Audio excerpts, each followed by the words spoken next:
يهده الله فلا مضل له ومن يضلله فلا هادي له أشهد أن لا إله إلا الله وحده لا شريك له ونشهد أن سيدنا وسندنا وحبيبنا ومولانا محمدا عبد الله ورسوله أرسله بالحق بشيرا ونذيرا وداعيا إلى الله بإذنه وسراجا وقمرا منيرا أما بعد فقد قال الله سبحانه وتعالى في كلامه المجيد أعوذ بالله من الشيطان الرجيم بسم الله الرحمن الرحيم وقضى ربك ألا تعبدوا إلا إياه وبالوالدين إحسانا إما يبلغن عندك الكبر أحدهما أو كلاهما فلا تقل لهما أف ولا تنهرهما وقل لهما قولا كريما وقال رسول الله صلى الله عليه وسلم عن معاذ بن جبل رضي الله تعالى عنه قال رسول الله صلى الله عليه وسلم إن لله تعالى لا يطلع في ليلة النصف من شعبان فيغفر لجميع خلقه إلا لمشرك أو مشاحن أو كما قال رسول الله صلى الله عليه وسلم اللهم صل على محمد وعلى آل محمد كما صليت على إبراهيم وعلى آل إبراهيم إنك حميد مجيد اللهم بارك على محمد وعلى آل محمد كما باركت على إبراهيم وعلى آل إبراهيم إنك حميد مجيد الحمد لله মহান আল্লাহ পাক রব্বুল আলামিনের দরবারে অসংখ্য অগণিত লক্ষ কোটি শুকরিয়া যে মহান রব্বুল আলামিন আজকে আমাদেরকে পবিত্র জুমার দিনে শাবান মাসের লাইলাতুল নিসফি মিন শাবানের ঠিক আগ মুহূর্তে আল্লাহ পাক রব্বুল আলামিন এই জুমার নামাজের মধ্যে আল্লাহ তাআলা অংশগ্রহণ করার মতো তৌফিক দান করেছেন। পাশাপাশি মহান আল্লাহ পাক রব্বুল আলামিনের মহান 2 রাকাত জুমার সালাত 2 রাকাত জুমার নামাজ আদায় করার জন্য আল্লাহ তাআলা আমাদের সবাইকে সুযোগ করে দিয়েছেন। এই জন্য আমরা অন্তর থেকে শুকরিয়া আদায় করি আলহামদুলিল্লাহ। আল্লাহ পাক রব্বুল আলামিন আমাদেরকে অত্যন্ত মহব্বত করেছেন, ভালোবেসেছেন, বিদায় আমাদেরকে সুস্থ রেখেছেন। কারণ গত জুমায় আমাদের মধ্যে অনেক ভাইরা আমাদের সাথে উপস্থিত ছিল, কিন্তু আজকে তারা উপস্থিত হতে পারে নাই। আল্লাহ পাক রব্বুল আলামিন আমাদেরকে চাইলে অসুস্থতা দিয়ে, বিভিন্ন পেরেশানি দিয়ে, বিভিন্ন ঝামেলায় রেখে আমাদেরকে জুমার নামাজ থেকে বঞ্চিত করতে পারতেন, কিন্তু আল্লাহ তাআলা সেটা না করে আমাদেরকে জুমার সালাত আদায় করার জন্য একটা সুযোগ করে দিয়েছেন।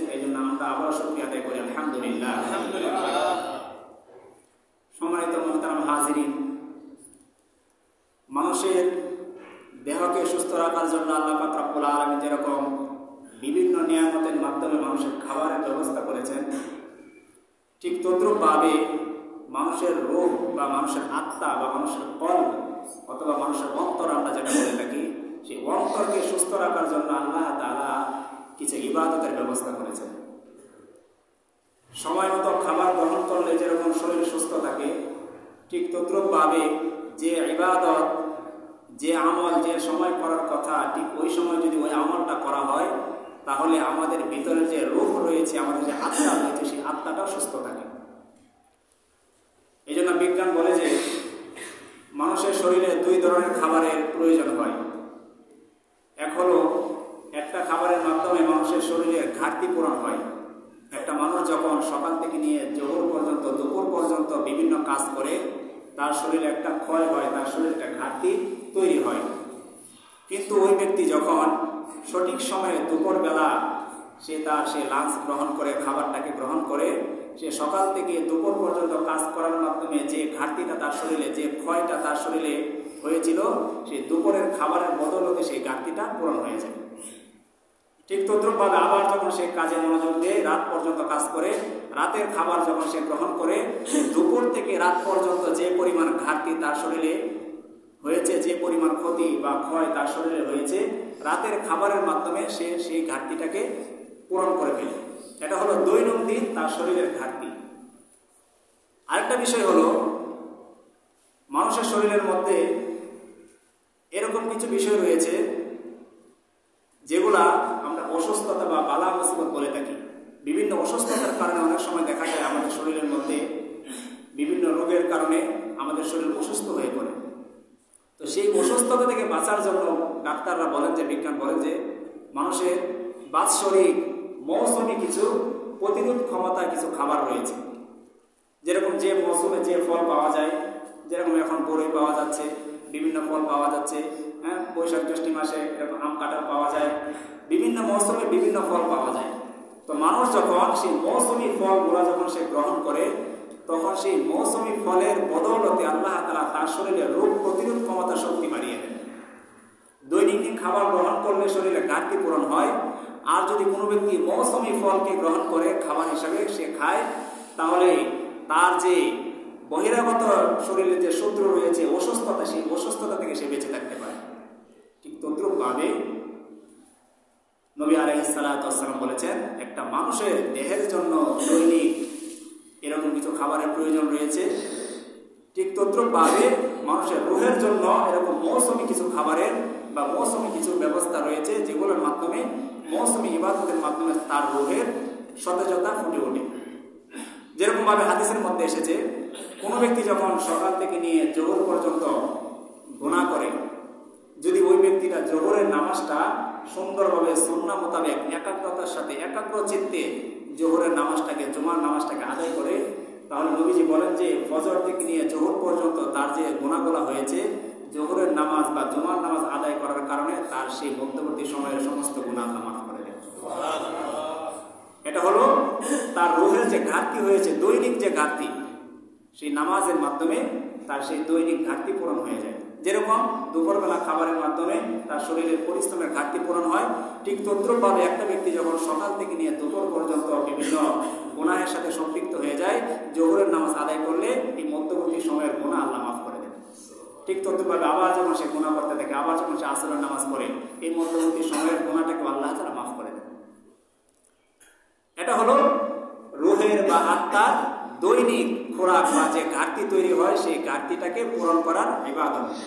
ঠিক তদ্রূপভাবে আমাদের অন্তরের এরকম কিছু রোগ বালাই রয়েছে, অসুস্থতা রয়েছে, যেগুলা মৌসুমী কিছু ইবাদতের মাধ্যমে সেই সমস্ত প্রতিরোধ ক্ষমতা তৈরি করতে হয়। মানুষের দেহের সেই বহিরাগত শত্রু হলো, সবচেয়ে বড় শত্রু হলো শয়তান। মানুষকে বিভিন্ন পাপ কর্মের মধ্যে লিপ্ত করে দেয়। কিন্তু যখন মানুষ সেই মৌসুমী ইবাদতগুলা, মৌসুমী ইবাদত বলতে 12 মাসের মধ্যে 1 মাস রমজান মাস, 12 মাসের মধ্যে লাইলাতুল কদর, 12 মাসের মধ্যে লাইলাতুল নিসফি মিন শাবান, অর্থাৎ যে শবে বরাতের রাত, এই যে মৌসুমী ইবাদতগুলো রয়েছে, এই মৌসুমী ইবাদতগুলো যখন মানুষেরা করে, তখন মানুষের সেই রূহের যে বহিরাগত শত্রু শয়তান, সেই শয়তান থেকে মানুষ বেঁচে থাকতে পারে। সুবহানাল্লাহ। এই জন্য মুহতারাম হাজরিন, আজকে সূর্য ডোবার সাথে সাথে শুরু হয়ে যাবে লাইলাতুল নিসফি মিন শাবান, অর্থাৎ শাবান মাসের মধ্য রজনী, যেটাকে আমরা উপমহাদেশে, ভারতীয় উপমহাদেশে, ভারত, পাকিস্তান, বাংলাদেশ, শ্রীলঙ্কা এই সমস্ত দেশের মধ্যে আমরা বলে থাকি শবে বরাত। এখানে দুইটা শব্দের সমন্বয়ে এই শব্দটা গঠিত। সব শব্দটা হলো ফার্সি একটা শব্দ, সব শব্দের অর্থ হলো রাত, রাত্রি। আর বরাত, এই বরাত শব্দ নিয়েও অনেকটা সমস্যা, যে বরাত মূলত শব্দটা হবে বরাত। বরাত শব্দের অর্থ হলো বিয়ে। তাহলে আমরা সাধারণত যে বলে থাকি শবে বরাত, তার মানে বিয়ের রাত্রি, অথচ এটা সঠিক উচ্চারণ হবে শবে বরাত। ব বয়সন্য আকার রা সরে আত বরাত। তাহলে বরাত শব্দের অর্থ হলো মুক্তি বা পুণ্যের রজনী। আমরা অনেক পত্রিকায়, বিভিন্ন চ্যানেলে বিভিন্ন সময় দেখতে পাই যে আমরা ঢালাওভাবে শবে বরাত বলে থাকি, কিন্তু এই শব্দটার সঠিক উচ্চারণ হবে শবে বরাত। সব শব্দের অর্থ হলো রাত্রি, আর বরাত শব্দের অর্থ হলো মুক্তি। অর্থাৎ এই রাত্রিতে আল্লাহ পাক রব্বুল আলামিনের হাদিসের মধ্যে এসেছে, মক্কার মধ্যে প্রসিদ্ধ একটা পুত্র ছিল কালব পুত্র।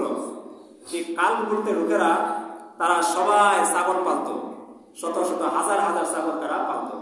তো নবীজি বলেছেন এই রাত্রিতে আল্লাহ তাআলা ওই কালব পুত্রের যে সমস্ত লোকেরা ছাগল পালত, ওই ছাগলের শরীরের মধ্যে যে পরিমাণ লোম, যে পরিমাণ পশম রয়েছে, এই রাত্রিতে আল্লাহ তাআলা সেই পরিমাণ মানুষকে মুক্তি দান করেন।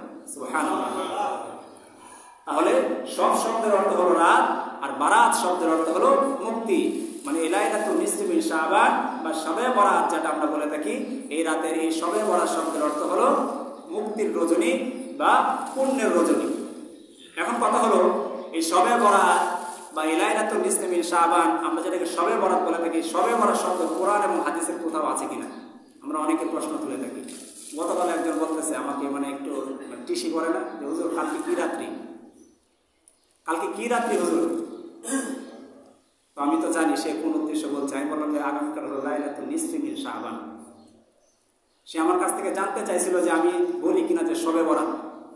শবে বরাত বললে আমাকে কোনটা প্রশ্ন করতো যে হুজুর শবে বরাত কোরআনে নয়, হাদিসে নয়, আপনি এটা কি বললেন? তাই আমি বললাম যে লাইলাতুল নিসফি মিন শাবান, তখন চলবে। তো মূলত কথা হলো শবে বরাত শব্দটা কোরআন এবং হাদিসের কোথাও নেই। একটু পূর্বে আলোচনা যদি আমরা বুঝে থাকি তাহলে বলতে পারি সব শব্দটা হলো ফার্সি। তো কোরআন হলো কোন ভাষায় ভাই? আরবি ভাষায়। তাহলে আরবি ভাষা কোরআনের মধ্যে, আর হাদিসও হলো আরবি ভাষায়। তো এখানে ফার্সি ভাষা থাকবে না, এটাই স্বাভাবিক। তাহলে শবে বরাত শব্দটা কোরআন এবং হাদিসের কোথাও নেই। এই জন্য আমাদের অনেক ভাইরা এই শবে বরাতটাকে মানতে রাজি না। তারা এই শবে বরাতের আমলকে সম্পূর্ণভাবে অস্বীকার করে। অথচ এই শবে বরাত কেন্দ্রিক যেরকম সহিহ হাদিস রয়েছে, শবে বরাত কেন্দ্রিক এরকম দয়ীফ হাদিস রয়েছে, শবে বরাত কেন্দ্রিক এরকম জাল হাদিসও রয়েছে। তো অনেকে জাল হাদিস এবং দয়ীফ হাদিসের এই দুইটার সমন্বয় করে তারা শবে বরাতকে সম্পূর্ণভাবে অস্বীকার করে। অথচ হাদিসের গ্রন্থের মধ্যে বুড়ি বুড়ি এরকম প্রমাণ রয়েছে যে লাইলাতুল নিসফি মিন শাবান, এই রাত্রিতে আল্লাহ তাআলা অসংখ্য মানুষকে ক্ষমা করে দেন। তাহলে মোহতারাম হাজরিন, এই যে কোরআন এবং হাদিসের মধ্যে শবে বরাত শব্দটা নেই, এরকম শরীয়তের অনেক বিধিবিধান রয়েছে যেগুলো কোরআন এবং হাদিসের মধ্যে নেই, অথচ আমরা এগুলো পালন করে আসতেছি। আমরা যে নামাজ বলে থাকি, নামাজ শব্দ আপনি নামাজ কোরআন এবং হাদিসের কোথাও পাবেন না, কারণ নামাজ শব্দটা হলো ফার্সি, এটা ফার্সি ভাষা থেকে এসেছে। আমরা যে রোজা বলে থাকি, রোজাও শব্দটা আপনি কোরআন এবং হাদিসের কোথাও পাবেন না, কারণ রোজা শব্দটা হলো ফার্সি। আরবিতে হলো সোম, রোজার আরবি হলো সোম। ঠিক তদ্রুপভাবে নামাজের আরবি হলো সালাত। এখন যেহেতু রোজা এবং নামাজ এই শব্দগুলো কোরআন এবং হাদিসের মধ্যে নেই, তাহলে কি আমরা রোজা এবং নামাজ পালন করি না? অবশ্যই করে থাকি। তাহলে মোটামুটি হাজির ঠিক তদ্রুপভাবে শবে বরাত শব্দটা কোরআন এবং হাদিসের মধ্যে নেই, কিন্তু কোরআন এবং হাদিসের মধ্যে কি এসেছে?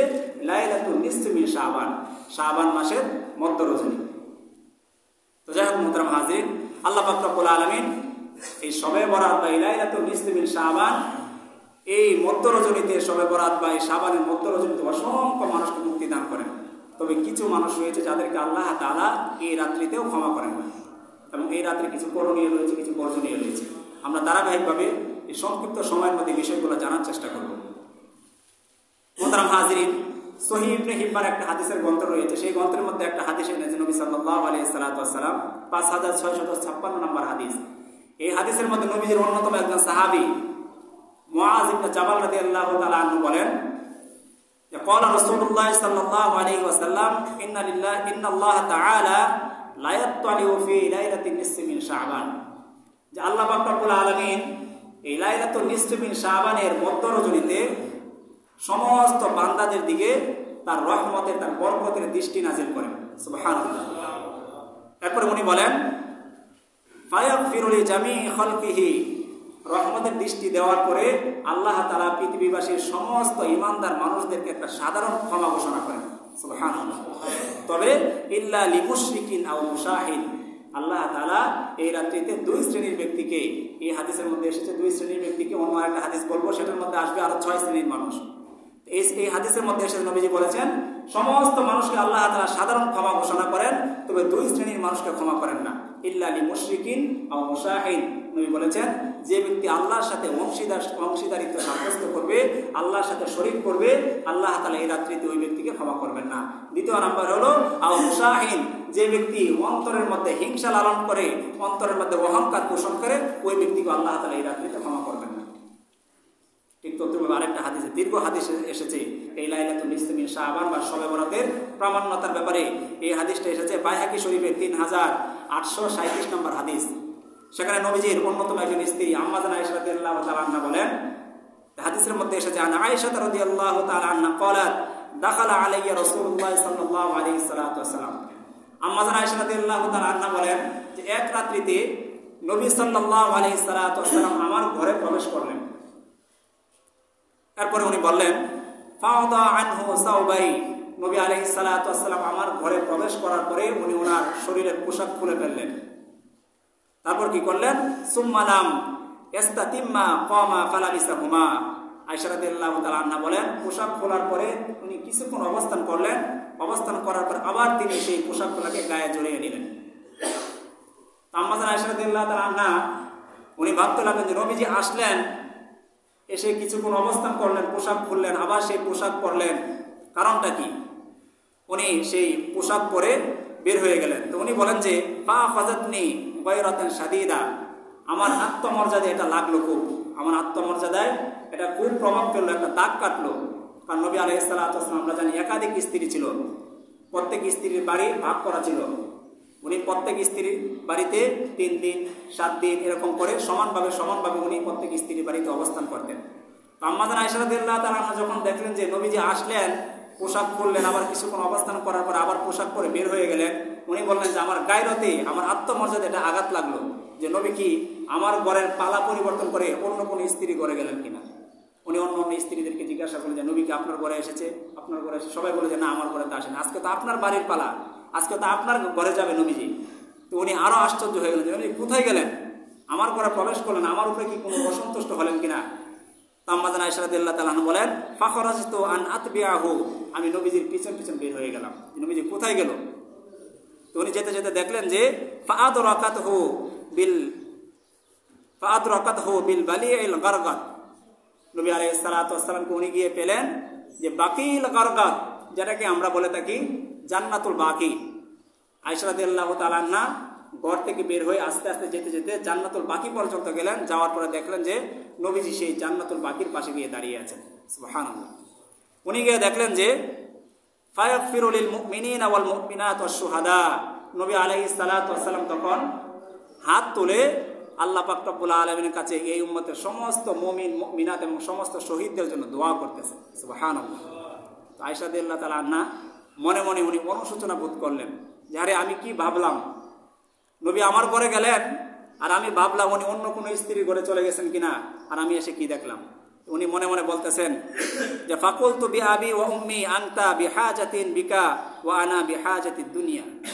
উনি বলতেছেন যে মনে মনে নিজেকে বৎসনা করতেছে যে হে আমার পিতা এবং আমার মাতা নবী আলাইহিস সালাতু ওয়াস সালামের উপরে কুরবানি হোক, আরে আমি তো নবীজিকে দুনিয়ার ব্যাপার নিয়ে ভাবতেছিলাম, আর নবীজি তো উম্মতের আখিরাত নিয়ে চিন্তা করতেছিলেন।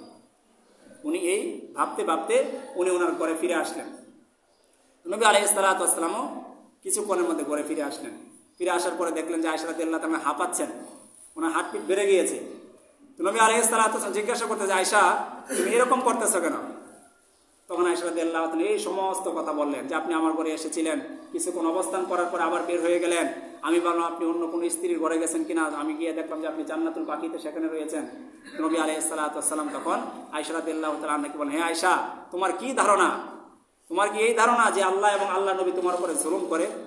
কখনো আল্লাহ এবং আল্লাহ নবী তোমার উপরে জুলুম করবে না, বরং তুমি জেনে রাখো যে আমি যখন তোমার ঘরে অবস্থান করতেছিলাম ঠিক ওই মুহূর্তে আল্লাহ পাক রব্বুল আলামিন জিবরাইল আলাইহিস সালাতু ওয়াস সালামকে আমার কাছে পাঠালেন এবং জিবরাইল আলাইহিস সালাতু ওয়াস সালাম এসে বললেন যে হে আল্লাহ নবী, হাযাল লাইল লাইলাতুন নিসফি মিন শাবান, এই রাত্রিটা হলো শাবান মাসের মধ্য রজনী অর্থাৎ শবে বরাতের রজনী। সুবহানাল্লাহ।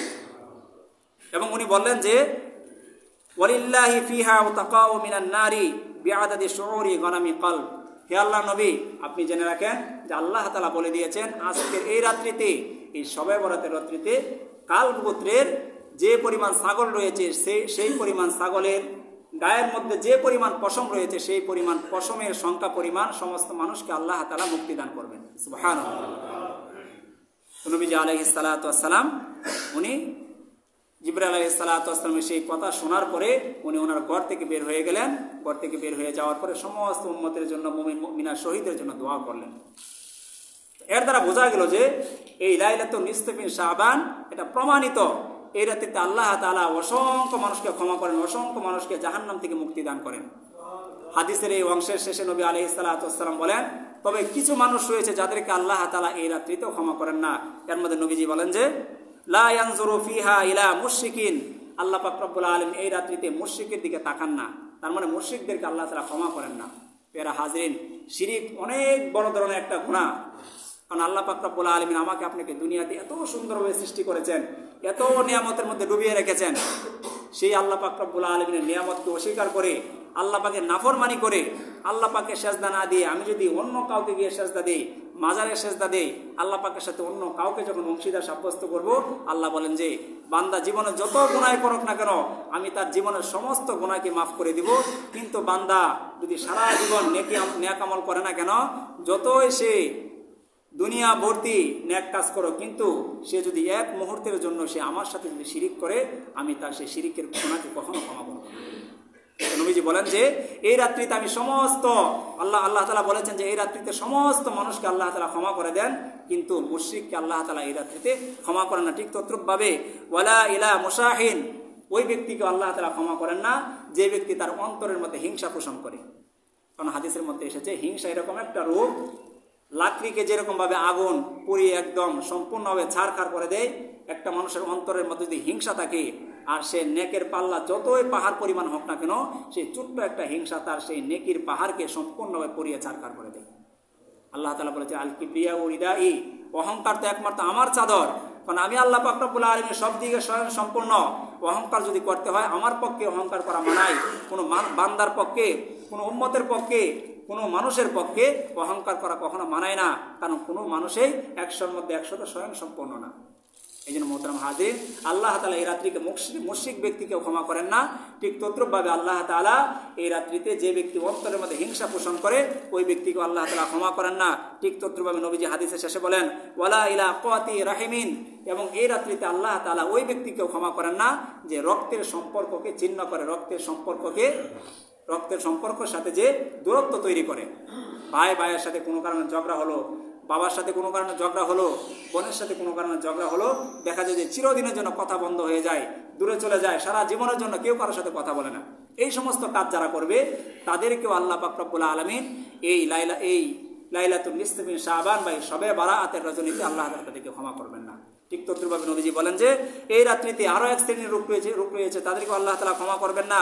ওয়ালা ইলা মুসবিলিন, এবং ওই সমস্ত লোক যারা টাকনুর নিচে কাপড় পরিধান করে। এটা কিন্তু আমাদের মধ্যে অহরহ। আমরা যারা বিশেষ করে প্যান্ট পরিধান করি, আমাদের প্যান্ট অনেকে জেনে শুনে টাকনুর নিচে পরিধান করি, অনেকে না জেনে টাকনুর নিচে পরিধান করি। অনেক সময় দেখা যায় আমরা যখন নামাজের মধ্যে আসি, নামাজের মধ্যে সেই প্যান্টটাকে বলটি আমরা উপরে ওঠাই।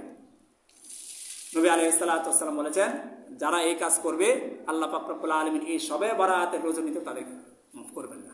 এই জন্য মোহতারাম হাজিরিন, যারা আমরা এই কাজটা করে থাকি, এতে করে ডাক্তাররাও বলেন যে যারা এরকম টাকনুর নিচে কাপড় পরিধান করবে, সেটা জুব্বা হোক, সেটা লুঙ্গি হোক, সেটা প্যান্ট হোক, যাই হোক না কেন, পায়জামা হোক, যাই হোক না কেন, শারীরিকভাবে ফিজিক্যালি ভাবে তারা দুর্বল হয়ে যায়। আর জাহান্নামের সেই আগুন তো তার সেই গোড়ালিকে স্পর্শ করবে। নবীজি হাদিসের মধ্যে বলেছেন যে কাপড়টা টাকনুর নিচে ঝুলিয়ে মানুষ রাখে সেই অংশটাকে জাহান্নামের আগুন পুড়িয়ে দিবে। তাহলে এই হাদিস দ্বারা আমরা বুঝতে পারলাম আল্লাহ তাআলা এই রাত্রিতে সাধারণভাবে সমস্ত মানুষকে ক্ষমা করে দেন, কিন্তু যারা টাকনুর নিচে কাপড় পরিধান করে তাদেরকে আল্লাহ তাআলা ক্ষমা করেন না। ঠিক তদ্রুপভাবে নবীজি বলেন যে এই রাত্রিতে আরেক শ্রেণীর মানুষ রয়েছে, তাদেরকে আল্লাহ তাআলা ক্ষমা করেন না। তারা হলো কারা?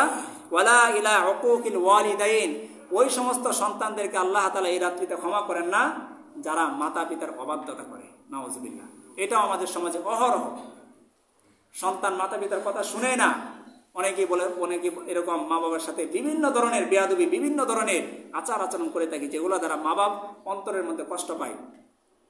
পেয়ারা হাজরিন, মাতা পিতার অবাধ্য করা, মাতা পিতার অবাধ্য হওয়া, মাতা পিতার কথা না শোনা, এটা আল্লাহ পাকের আরশ পর্যন্ত কেঁপে ওঠে। কারণ মা যখন, বাবা যখন আল্লাহ পাকের কাছে হাত তোলে, তখন নবীজি বলেছেন যে সেই আল্লাহ পাকের এবং সেই মায়ের মধ্যে, বাবার মধ্যে কোনো পর্দা থাকে না, সরাসরি আল্লাহ তাআলা সেই দোয়াকে কবুল করে ফেলে। এই জন্য পেয়ারা হাজরিন, এই যে এই রাত্রিতে আল্লাহ তাআলা সমস্ত মানুষকে সাধারণভাবে ক্ষমা ঘোষণা করবেন। যদি আপনি যদি মা বাবার সাথে অবাধ্যতা করে থাকি, মা বাবাকে কোনো কষ্ট দিয়ে থাকি, তাহলে আমার আপনার এই রাত্রিতে ক্ষমা নেই। এরকম হতে পারে অনেকের মা বাবা হয়তো দুনিয়া ছেড়ে চলে গিয়েছে, তাদের সাথে আপনি বেয়াদবি করেছিলেন। এখন তাদের জন্য কি করণীয়? নবীজি বলেছেন তাদের জন্য ইসালে সওয়াব করবেন, তাদের জন্য বিভিন্ন দান সাদাকা করবেন, তাদের জন্য বিভিন্নভাবে দোয়া করবেন। তাহলে দেখা যাবে যে তাদের সাথে সেই বেয়াদবি করার কারণে যে গুনাহ হয়েছে সেই গুনাহ থেকে আপনি মুক্তি পেতে পারেন। কারণ আল্লাহ পাক রব্বুল আলামিন মা বাবার সেই অবাধ্যতার কারণে যদি আপনি এই রাত্রি যত ইবাদত করেন না কেন, সারা রাত যত ইবাদত করেন না কেন, আল্লাহ তাআলা আপনার সেই ইবাদতকে কবুল করবেন না। ঠিক তদ্রুপভাবে নবীজি বলেন যে ওয়ালা ইলা মুদমিনি খামরিন, ওই ব্যক্তিকে আল্লাহ তাআলা এই রাত্রিতে ক্ষমা করেন না যারা নিয়মিত মদ পান করে। মদ পানকারীদেরকেও আল্লাহ তাআলা এই রাত্রিতে ক্ষমা করবেন না। ঠিক তদ্রুপভাবে এই রাত্রিতে আল্লাহ তাআলা আরেক শ্রেণীর ব্যক্তি রয়েছে, ওই ব্যক্তিকে ক্ষমা করবেন না যে ব্যক্তি অন্যায়ভাবে অন্য কোনো মানুষকে হত্যা করে। কারণ হাদিসের মধ্যে এসেছে একজন মানুষকে অন্যায়ভাবে হত্যা করা মানে পুরা দুনিয়াবাসীকে হত্যা করার সমান। কারণ আল্লাহ তাআলা বলেছেন একজন মানুষের দাম আল্লাহ পাকের কাছে কাবা শরীফের চাইতেও বেশি। সুবহানাল্লাহ। একজন মানুষকে অন্যায়ভাবে হত্যা করা সারা দুনিয়ার চাইতে একজন মানুষের জীবনের মূল্য বেশি আল্লাহ তাআলার কাছে।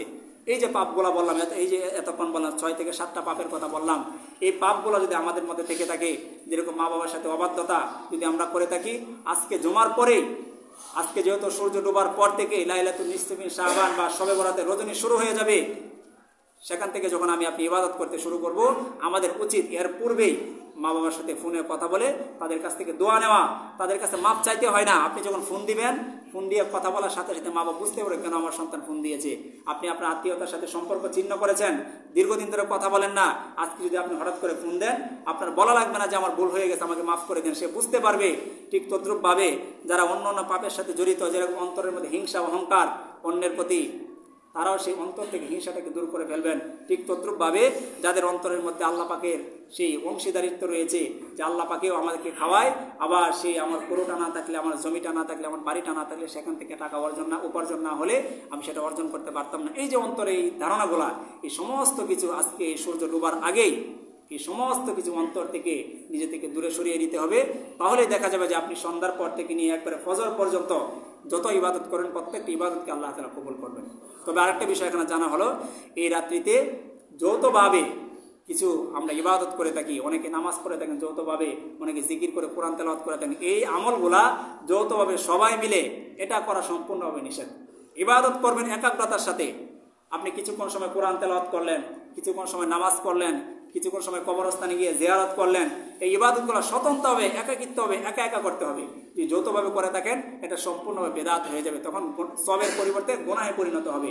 এই রাত্রিতে অনেকেই মসজিদের মধ্যে লাইটিং করে থাকে, অনেকে হালুয়া লুটির ব্যবস্থা করে থাকে, অনেকে বিভিন্ন ধরনের, অনেকে গোসল করে থাকে, অনেকে ধারণা থাকে এই রাত্রিতে গোসল করলে বুঝি সমস্ত গুনাহ মাফ হয়ে যাবে। এরকম বিভিন্ন ধরনের কুসংস্কার রয়েছে। এই যে বিষয়গুলো, এই বিষয়গুলো মাথা থেকে ঝেড়ে ফেলতে হবে। ইবাদত করতে হবে একমাত্র একাগ্রতার সহিত আল্লাহ পাককে রাজি খুশি করার জন্য। আপনি সারা রাত যত ইবাদত করবেন, আল্লাহ পাক রব্বুল আলামিন বলেন যে হাত্তা ইয়াতলু আল ফাজর, ফজর পর্যন্ত আল্লাহ তাআলা প্রত্যেকটা ব্যক্তিকে তার প্রয়োজন উল্লেখ করে করে ডাকতে থাকে। আলা মিন মুস্তাগফিরিন ফাগফির লাহু, হে কে রয়েছে আমার বান্দাদের মধ্যে গুনাহ করতে করতে সারা দুনিয়া পরিমাণ গুনাহ করে ফেলেছো, আজকের রাত্রিতে আমার কাছে ক্ষমা চাও, আমি তোমাকে ক্ষমা করে দিব। আলা মিন মুস্তারজিকিন ফারজুকাহু, কার রিজিকের অভাব রয়েছে, কার সংসারের মধ্যে অভাব অনটন রয়েছে, আমার কাছে আজকে রিজিকের চাও, আমি তোমার রিজিকের ব্যবস্থা করে দিব। কার মেয়েটার বিবাহ হচ্ছে না, কার ছেলেটা বিদেশে যেতে পারছে না, প্রত্যেকটা প্রয়োজনের কথা আল্লাহ তাআলা উল্লেখ করে করে একবারে ফজর পর্যন্ত ডাকতে থাকবেন। এই জন্য মহতারাম হাজির, এই রাত্রিতে এরকম কোনো কুসংস্কার করবো না যার মাধ্যমে আমার আপনাদের সমস্ত ইবাদতগুলোকে আল্লাহ তাআলা বরবাদ করে দেয়। বরং ওলামায়ে কেরাম থেকে জেনে সহি বিষয়টা জেনে সঠিকভাবে আমল করব, তাহলেই দেখা যাবে যে এই লাইলাতুল ইসতিমিন শাবান বা শাবানের মধ্য রজনী বা শবে বরাত যেটা আমরা বলে থাকি সেটা যথার্থভাবে আমরা পালন করতে পারবো। আর আল্লাহ পাক রব্বুল আলামিন উসিল্লায় অবশ্যই হাদিসের মধ্যে নবীজি বলেছেন, সেই কাল মুহূর্তে ছাগলের যে পরিমাণ রোগ রয়েছে, পশম রয়েছে, সেই পশম পরিমাণ মানুষকে ক্ষমা করে দেন, সেই হিসেবে আল্লাহ তাআলা আমাদেরকেও ক্ষমা করে দেবেন ইনশাআল্লাহ। আল্লাহ পাক রব্বুল আলামিন যেন আমাদের সবাইকে এই শবে বরাতের মাহাত্ম্য এবং গুরুত্ব জানার তৌফিক দান করেন এবং সঠিকভাবে যেন আমল করার তৌফিক দান করেন সকলে বলে আমিন। যারা সুন্নাত কিনা যারা সুন্নাত করেন।